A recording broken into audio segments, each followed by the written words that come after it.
ప్రేమిస్తాడు?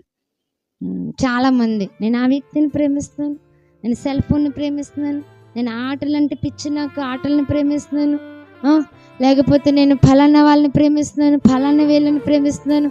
ఇది కాదు దేవుని దగ్గర. దేవుడు ప్రేమించేది ఎవరినట? దేవుడు దేన్ని ప్రేమిస్తాడట? నీతిని ప్రేమిస్తాడు. నీతి ఎవరిలో ఉంటుందో, దేవుని నీతిని ఎవరు ధరించుకుంటారో, దేవుని నీతిని హృదయంలో ఎవరు నింపుకుంటారో వారిని ఆయన ప్రేమిస్తాడు. హల్లెలూయా, హల్లెలూయా. ఆయన ఎవరిని ప్రేమిస్తాడని వాక్యం చెప్తుంది? నీతిని ప్రేమిస్తాడు. ఆయన నీతి లేని జీవితం జీవిస్తారండి కొంతమంది. చాలామంది అంటూ ఉంటారు, నీతి లేదండి ఆవిడ దగ్గర, అతని దగ్గర నీతి లేదండి, నీతిమంతుడు కాదు, యథార్థవంతుడు కాదు, మాట్లాడితే అబద్ధం, మాట్లాడితే మోసం, అక్రమాలు చేస్తాడు, అన్యాయాలు చేస్తాడు, ఇలా జీవిస్తాడు, అసలు నీతి లేదు. నువ్వెవరితో సహవాసం చేయాలో తెలుసు? అలాంటి వాళ్ళతో కాదు, నువ్వు నీతిమంతుడితో సహవాసం చేయడం నేర్చుకోవాలి.